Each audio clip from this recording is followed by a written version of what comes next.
Let's get back on the counsellor's couch now with Claire Rowe, child and adolescent psychologist, on the desk here with me, also psychiatrist Dr Tanveer Ahmed. Thanks both for joining us.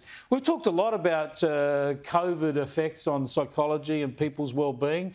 New reports out today saying it's really lingering in Australia, and they talk about loneliness. How does this manifest itself, loneliness? Well, because too many people are still hanging around at home on their own. Possibly that's tying into the work from home issue we've got.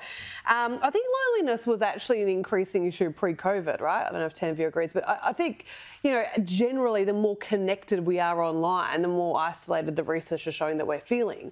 But that research actually said, I think, that the loneliest group is females 18 to 24. Right. And like most things, I'm always kind of doom and gloom about social media, right? That's what I harp on about. But I actually think there's a certain degree with that group of perception of loneliness or expectation of how their life should be, right? They're watching influencers out having these great social lives. And that's what I say. I see people coming to me saying, oh, I'm so lonely because I'm comparing myself to all that. And, I see a lot of pessimism. What I say. Well, I'd add something, Chris. I'd say a really interesting thing about COVID, and this has been studied, is the power of weak interactions. And by that I mean going the barista at the cafe, the person serving you at Coles. And only last month, Chris, a study came out talking about technology at checkouts, like checkouts now, like the checkout machines, how that is increasing loneliness, because there's a whole sectors of the population, particularly elderly, who actually depend on these weak interactions. Whether you're going to your barista, your Coles thing.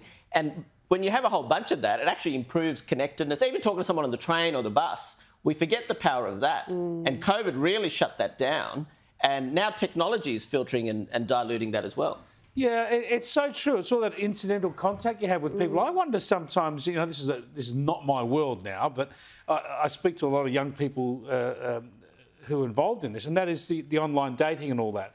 And so if you're looking to meet up people, you're sort of swiping whatever and you go and meet someone. And so if that doesn't work out or whatever, it's a kind of lonely existence. Whereas in the old days, you'd go to a pub or some function and you mix with people. You might not meet the love of your life, but you've still had some social interaction, right? Yeah, absolutely. The online app is the most bizarre element, I think, of human interaction. Actually, goes to that kind of shallow interaction, right? Yeah.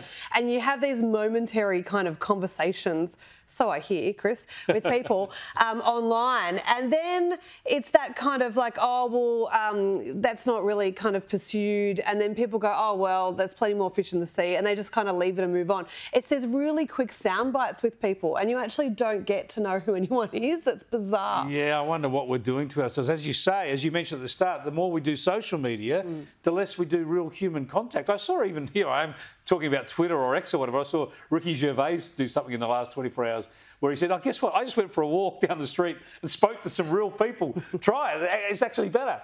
Well, I mean, talking about bars, you talk to people running bars and pubs. Often they say now they've lost all this business, even having bans. People sitting in the bars, looking at Tinder, meeting up with someone across the other side of the bar. All right? These are the interactions.